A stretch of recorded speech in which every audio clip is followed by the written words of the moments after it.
Hi hello welcome to my channel spice and smiles. అందరూ ఎలా ఉన్నారు? మేము చాలా బాగున్నామండి. మీరు కూడా అందరూ బాగుండాలని కోరుకుంటూ మన వీడియోని స్టార్ట్ చేసేద్దాము. మన తెలుగింటి వంటల సువాసనలు, ఉదయం కాఫీ, ఆనందపు క్షణాలు, సాయంత్రం టీ మధురాలు, ఇవన్నీ మన జీవితంలో ఎంత ముఖ్యమో కదా. ఈరోజు మన వీడియోలో కూడా మనం చూసేది మార్నింగ్ కాఫీ నుంచి నైట్ డిన్నర్ వరకు, బ్రేక్ఫాస్ట్ నుంచి ఈవినింగ్ స్నాక్స్ వరకు, ఇవన్నీ మనం చూసుకుంటూ అలానే చిన్న చిన్న మన కోసం అంటే మన ఇంట్లో ఉండే ఆడవాళ్ళ కోసం ఏదో చిన్న టాపిక్ మాట్లాడుకుంటూ మనం వీడియోలోకి వెళ్ళిపోదాం. ఇంకెందుకు ఆలస్యం, వీడియో స్టార్ట్ చేసేద్దాము. ఉదయాన్నే సూర్యుడు ఉదయిస్తూ ఉంటే మన కిచెన్లో మంచి కాఫీ వాసన వస్తూ ఉంటే, అలాగ ఉదయాన్నే మంచి సూర్యుడిని బాల్కనీలో కూర్చొని అలాగ ప్రకృతిని చూస్తూ మంచి కాఫీ తాగితే భలే ఉంటుంది కదా. ఆ టైంని ఎప్పుడు మిస్ అవ్వద్దండి, అది చాలా మంచి టైము. మన గురించి మనం ప్రశాంతంగా ఉంటూ కొద్దిగా కాఫీ తాగి మన గురించి ఆ రోజు గురించి కొద్దిగా ఆలోచించుకున్నాం అనుకోండి, మనకి డే అంతటికి కావాల్సిన ప్లానింగ్ ఉంటుంది. అలానే ఆ రోజు చేయాల్సిన పనులకి, ఆ రోజు చేసే పనుల గురించి మనకు ఒక క్లియర్ పిక్చర్ కూడా వస్తుంది, అంతే కదా. మనం లేడీస్ ఎప్పుడు ఉదయం లేవగానే అందరికంటే ముందుగా లెగుస్తాము. ఇంకా లేవడంతోనే కిచెన్లోకి కాఫీలు, బ్రేక్ఫాస్ట్లు ఈ టైంలో మునిగిపోవడం కంటే ముందు లేవగానే ఒక మంచి కాఫీ కలుపుకొని మన కోసం ఒక 10 మినిట్స్ 15 మినిట్స్ కేటాయించుకొని తర్వాత మన పనుల్లోకి దిగామనుకోండి, మనకి ఎంతో రిలాక్స్డ్గా ఉంటుంది. అలా చేసే గజిబిజి పనుల కంటే ఒకదాని తర్వాత ఒకటి చేసుకుంటూ వెళ్తూ ఉంటే వెళ్ళాలనే ప్లానింగ్ కూడా వస్తుంది. ఈసారి ఇలా ట్రై చేయండి. ముందుగా ఇక్కడ నేనేం చేస్తున్నానంటే, ఉదయం బ్రేక్ఫాస్ట్ అయిపోయిందండి, మార్నింగ్ కాఫీ అయిపోయింది. ఆ తర్వాత బ్రేక్ఫాస్ట్గా నేను పెసరట్టు ఉప్మా చేస్తున్నాను. ఉప్మాలోకి ముందుగా పల్లీలు వేపించేసేసి ఆయిల్ వేసి దానిలో అల్లము, ఆనియను, పచ్చిమిర్చి వేసేసి కొద్దిగా బొంబాయి రవ్వ యాడ్ చేశాను. ఉప్మా కంప్లీట్ అయిన తర్వాత ఇంకా పెసరట్టు వేసేసి దానిలో ఉప్మా పెట్టేసేసి సర్వ్ చేసి ఇచ్చేసాను. ఈ పెసరట్టు చాలా మంచిదండి. మనం డైటింగ్ అని అవి అని ఇవన్నీ కొద్దిగా మనము బ్రేక్ఫాస్ట్ని స్కిప్ చేస్తూ ఉంటాము లేడీస్. అలా కాకుండా మనం ఇంట్లో పెసరట్టు చేసినప్పుడు తప్పకుండా ఒక దోశ ఎక్కువే తీసుకోవడం మంచిదే. మంచి ప్రోటీన్స్ ఉన్న ఫుడ్ ఇది. సో అందరు లేడీసు పెసరట్టుని మాత్రం మిస్ అవ్వకండి.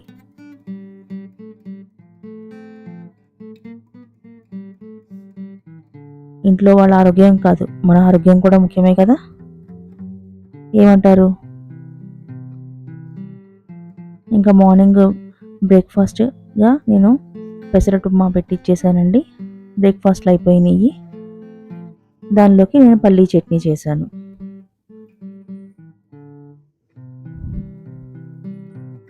మా ఇంట్లో వాళ్ళు చాలా ఇష్టంగా తింటారు పెసరట్టు. ఈసారి ఈ విధంగా ట్రై చేయండి. ఇంకా మార్నింగ్ నేను బ్రేక్ఫాస్ట్ కంప్లీట్ అయిపోయిన తర్వాత ఇంకా లంచ్ కోసమని ఆ రోజు నేను కొద్దిగా సొరకాయ టమోటా పప్పు చేసి కాకరకాయ ఫ్రై చేశాను. కాకరకాయల్ని నేను ఇలాగా ముందుగా పైన దాన్ని ఇలాగ స్పూన్తో కొద్దిగా రబ్ చేసేసి ఇంకా ముక్కలుగా కట్ చేయాలి.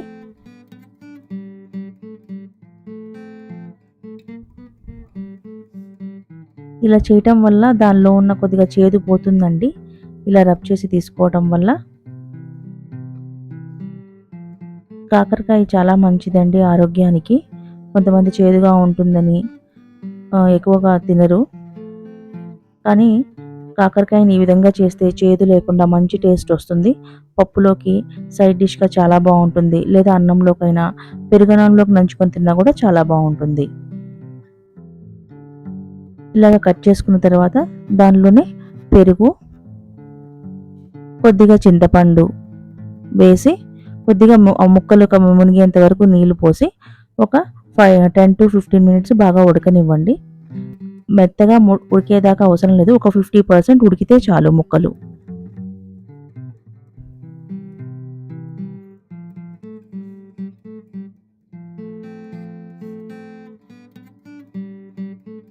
సో ఇలా చేయటం వల్ల దానిలో ఉన్న చేదు పోతుందండి.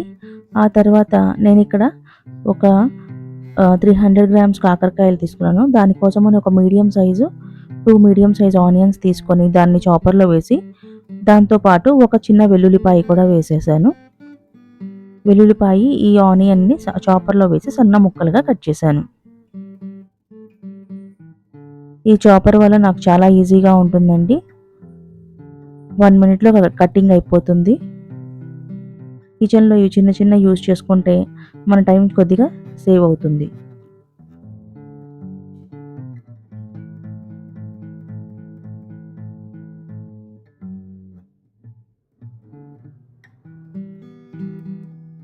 ఈ విధంగా సన్న ముక్కలుగా కట్ చేసిన తర్వాత కాకరకాయని ఉడకబెట్టిన తర్వాత ఇలా ఉంటాయండి. ఆ తర్వాత కొద్దిగా ప్యాన్ తీసుకుని దానిలో కొద్దిగా ఆయిల్ ఎక్కువ వేయండి. డైలీ వేసే ఫ్రైలో కంటే ఒక స్పూన్ ఎక్కువ వేయండి. అంత ఎక్కువ ఏం పట్టదు. ఆయిల్ బాగా హీట్ ఎక్కిన తర్వాత మనం ఈ ఉడకబెట్టుకున్న కాకరకాయల్ని బాగా వాటర్ అంతా స్క్వీజ్ చేసేసి నూనెలో వేసేసేయండి.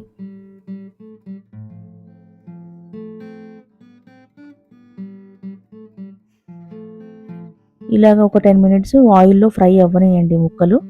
కొద్దిగా ముక్క గట్టిపడేదాకా ఆయిల్‌లో ఫ్రై చేయండి. అడుగంటకుండా మధ్య మధ్యలో తిప్పుతూ మూత పెట్టండి. ఇలా కొద్దిగా ఆయిల్‌లో ఫ్రై అయిన తర్వాత మనం చాప్ చేసి పెట్టుకున్న ఉల్లిపాయలు, అలానే వెల్లుల్లి ఉంటుంది కదా! అది వేసేసి దానిలోనే కొద్దిగా జీరా పౌడరు, పసుపు, సాల్ట్ వేసి మిక్స్ చేయండి.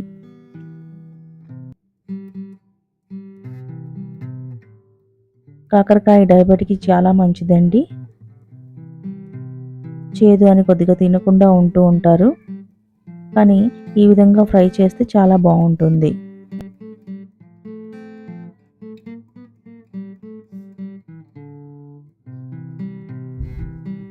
జీవితంలో కూడా కొన్ని చేదు అనుభవాలు ఉంటాయి. కానీ అవే మనల్ని బలంగా, స్ట్రాంగ్‌గా తయారు చేస్తాయి. మన లేడీస్ కూడా అంతే. సమాజంలో ఎన్నో కష్టాలు, ఎన్నో ఇవి ఎదుర్కొంటూ ఉంటారు. కానీ అలా ఎదుర్కొంటూనే వాళ్ళ కుటుంబాన్ని నిలబెట్టుకోవడానికి ట్రై చేస్తూనే ఉంటారు కదా! అందుకనే మనం లేడీసు మన హక్కుల్ని, ఈక్వాలిటీని అడగడం తప్పేం కాదు.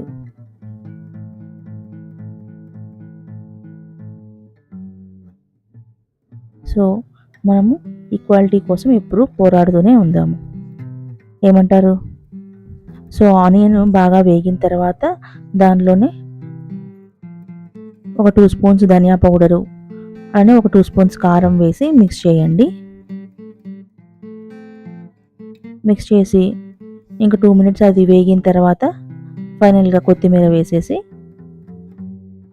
మిక్స్ చేసేసి ఇంకా స్టవ్ ఆపేసేయండి. కాకరకాయ ఫ్రై చాలా బావుంటుందండి. ఎవరైనా తినని వాళ్ళు ఉంటే ఈసారి నుంచి ఈ విధంగా ట్రై చేసి తప్పకుండా తినండి. మంచి టేస్ట్ ఉంటుంది. చేదు ఏమీ ఉండదు.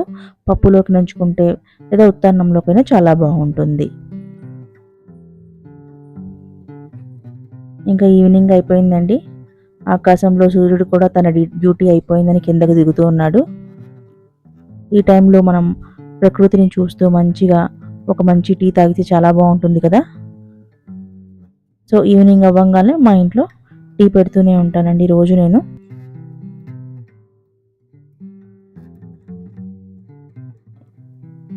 ఇలాగా ముందుగా నేను వాటర్ పోసి దానిలో 1 గ్లాస్ వాటర్‌కి 1 స్పూన్ 1 టీ స్పూను టీ పొడి వేసేసి ఒక ఇలాచీ వేసి మరిగిచ్చేస్తాను. అవి బాగా మరిగిన తర్వాత దానిలో మిల్క్ మిక్స్ చేస్తాను. మనం ఏ గ్లాస్ అయితే వాటర్ తీసుకుంటామో ఆ గ్లాస్‌తో మిల్క్ పోస్తే సరిపోతుంది. సో, టీ బాగా మరిగిన తర్వాత ఇంకా దాన్ని స్ట్రైనర్‌తో స్ట్రెయిన్ చేసేసి షుగర్ యాడ్ చేసుకొని మంచి బిస్కెట్తో ఈవినింగ్ టైం తింటే చాలా బాగుంటుందండి. బిస్కెట్స్ రెసిపీస్ కూడా మన ఛానల్లో ఉన్నాయి. మీకు ఏమన్నా కావాలంటే తప్పకుండా చెక్అవుట్ చేయండి. ఇంకా ఈవినింగ్ టీతో పాటు ఏదో ఒక స్నాక్ ఉండాలి కదా, దానికోసం నేను ఇక్కడ బేబీకార్న్ మంచూరియా చేస్తున్నాను.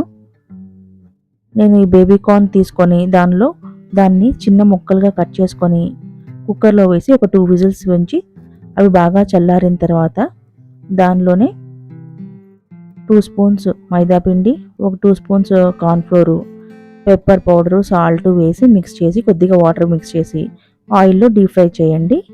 అవి బాగా చల్లారిన తర్వాత ఇప్పుడు మన ప్రొసీజర్ చూపిస్తున్నాను. ఇవి ముందుగానే ఇవి మన ప్రీవియస్ వీడియోస్లో కూడా ఇది మంచూరియన్ రెసిపీ ఉందండి. అది ఫుల్గా డీటెయిల్గా ఉంది. మీకు ఫుల్ రెసిపీ కావాలంటే తప్పకుండా చెక్అవుట్ చేయండి. ఇక్కడ నేను ఆయిల్ తీసుకొని దానిలో కొద్దిగా వెల్లుల్లి రెబ్బలు దంచి వేసేసాను. అవి బాగా వేగిన తర్వాత ఒక చిన్న ఆనియను, క్యాప్సికము చాప్ చేసేసి ముక్కలుగా చాప్ చేసి దానిలో వేసేసాను. అవి రెండు బాగా వేగిన తర్వాత కొద్దిగా కార్న్ యాడ్ చేశాను. అవి వేగుతూ ఉన్నప్పుడు soya sauce, red chilli sauce, అలానే టొమాటో కెచప్ ఇవి 3 1 స్పూన్ మిక్స్ చేసి ఫైనల్గా సాల్ట్ వేయండి కొద్దిగా ఎందుకంటే సాస్లో కూడా సాల్ట్ ఉంటుంది, చూసుకొని పించ్ యాడ్ చేస్తే సరిపోతుంది. ఆ తర్వాత ఫైనల్గా ఆయిల్లో ఫ్రై చేసిన బేబీ కార్న్ వేసేసి ఇంకా సర్వ్ చేసి ఇచ్చేసేయండి. అవుట్ సైడ్ తినే మంచూరియన్ ఉంటుంది కదండి, మనం స్ట్రీట్లో బండి మీద తింటుంటాము, ఎగ్జాక్ట్గా అదే టేస్ట్ వస్తుంది. మంచిగా మనం ఇంట్లోనే హెల్తీగా ప్రిపేర్ చేసుకోవచ్చు. ఈవినింగ్లో పిల్లలకి మంచి స్నాక్గా ఉంటుందండి. ఈ రెసిపీని కూడా తప్పకుండా ట్రై చేయండి.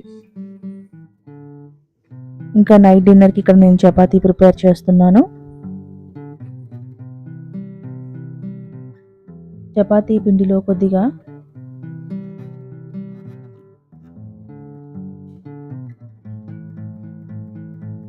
కర్డ్ వేసి సాల్ట్ వేసి కలిపితే ఒక హాఫ్ అన్ అవర్ నానబెడితే చపాతీలు స్మూత్గా వస్తాయండి.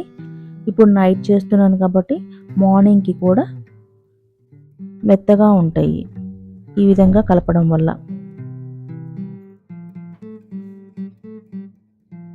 ఇలా స్మూత్గా కలుపుకొని ఒక 20 మినిట్స్ అన్నా బాగా పక్కన పెట్టేసేయండి. డౌ బాగా స్మూత్గా వస్తుంది. ఇక్కడ నేను చపాతీల్లో నేను బీట్రూట్ కర్రీ చేస్తున్నాను. బీట్రూట్ని సన్నగా చాప్ చేసుకొని ఈ స్టీమర్లో ఒక 10 to 15 మినిట్స్ బాగా ఉడకనివ్వండి, స్టీమ్ అవ్వనివ్వండి. ఆ స్టీమ్ అవ్వటం వల్ల మనకి దానిలో ఉన్న విటమిన్స్ ఏమీ పోకుండా అలానే త్వరగా మనం కర్రీ చేసినప్పుడు త్వరగా మగ్గిపోతాయి. ఇంకా ఎక్కువ వాటర్లో వేసి ఉడికించి దానిలో విటమిన్స్ అన్నీ పోయేలా కాకుండా ఈ విధంగా చేసామనుకోండి, దానిలో విటమిన్స్ అంతే ఉంటాయి. అలానే మనకి కర్రీ కూడా త్వరగా అయిపోతుంది. లేదంటే బీట్రూట్ ఉడకడానికి చాలా సేపు పడుతుంది కాబట్టి ఈ విధంగా చేస్తే మనకి త్వరగా కర్రీ అయిపోతుంది. బీట్రూట్ కర్రీ కోసమని నేను అలా బీట్రూట్ని స్టీమర్లో స్టీమ్ చేసి పెట్టుకున్నాను. తర్వాత ప్యాన్లో ఆయిల్ వేసేసి దానిలో పోపు గింజలు వేసి కరివేపాకు వేసేసాను. అవి బాగా వేగిన తర్వాత దానిలో ఆనియన్, పచ్చిమిర్చి వేసి అది బాగా వేగనివ్వండి.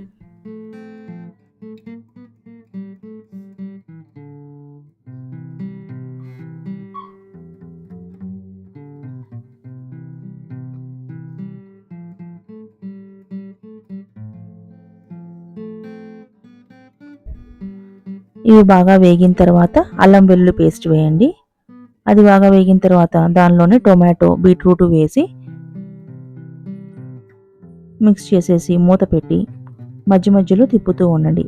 టొమాటోలో వాటర్ వచ్చి అది బాగా మగ్గిపోయేంత వరకు అడుగంటకుండా గంటతో తిప్పుతూ ఉండండి.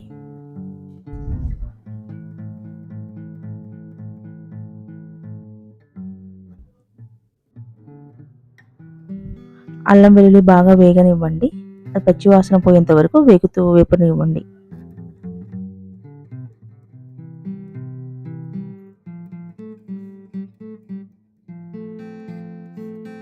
సో మనము ఈరోజు వీడియోలో మార్నింగ్ నుంచి ఈవినింగ్ స్నాక్స్ వరకు, అలానే బ్రేక్ఫాస్ట్ నుంచి నైట్ డిన్నర్ వరకు వీడియోలో మంచి కబుర్లు చెప్పుకుంటూ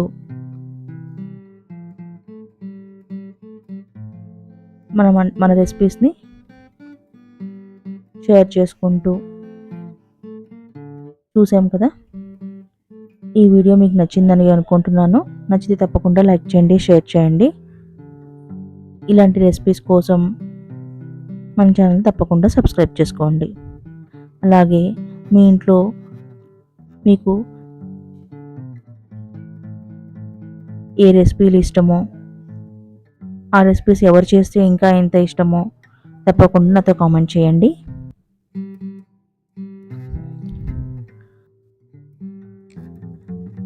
ఇంకా టొమాటో ఈ టొమాటో బీట్రూట్ యాడ్ చేసిన తర్వాత అవి బాగా మగ్గిపోయిన తర్వాత ఫైనల్గా ధనియా పౌడరు, కారము వేసి మిక్స్ చేసేసేయండి. మిక్స్ చేసి ఫైనల్గా కొత్తిమీర వేసేసి మిక్స్ చేసి ఇంకా స్టవ్ ఆపేసేయండి. బీట్రూట్ కర్రీ రెడీ అయిపోయింది. దీనిలోకి నేను చపాతీ పిండి ఆల్రెడీ కలిపి ఉంచేసుకున్నాను కదా, ఇంకా చపాతీలు చేయడం స్టార్ట్ చేసేసాను. చపాతీల్లోకి బీట్రూట్ కర్రీ చాలా బాగుంటుందండి. బాగా తీసుకుంటూ ఉంటారు. ఎప్పుడు మీరు ఈ రెసిపీని చపాతీలతో ట్రై చేయకపోతే తప్పకుండా ట్రై చేయండి, తప్పకుండా మీకు నచ్చుతుంది. మా ఇంట్లో బాగా ఇష్టంగా తింటారు బీట్రూట్ కర్రీ చపాతీతో. అన్నంతో కంటే ఎక్కువ చపాతీతోనే ప్రిఫర్ చేస్తారు.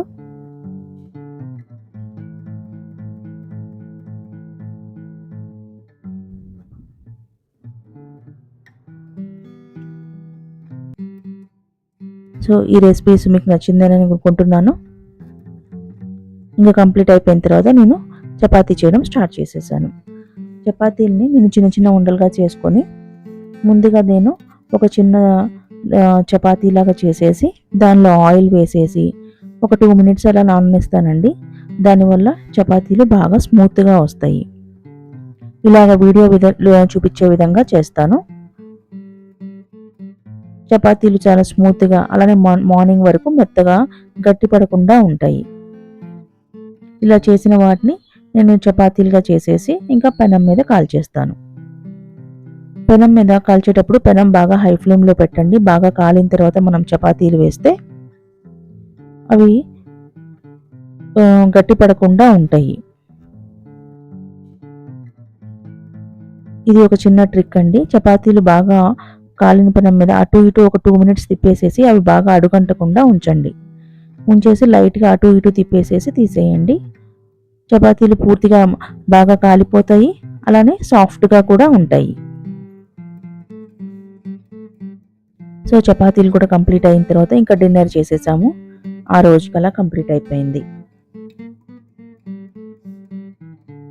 ఈ రెసిపీస్ అన్నీ మీకు నచ్చాయి అనుకుంటున్నానండి. నచ్చితే తప్పకుండా లైక్ చేయండి, షేర్ చేయండి. ఇలాంటి మంచి రెసిపీస్ కోసం మన ఛానల్ తప్పకుండా సబ్స్క్రైబ్ చేసుకోండి. ఈ రెసిపీస్ అన్నిట్లో మీకు ఏ రెసిపీ నచ్చిందో తప్పకుండా నాతో షేర్ చేయండి. ఇంకో మంచి రెసిపీస్తో మంచి వీడియోలో కలుద్దాము. అంతవరకు ఆరోగ్యంగా ఉండండి, హ్యాపీగా ఉండండి. ఉంటాను. బాయ్.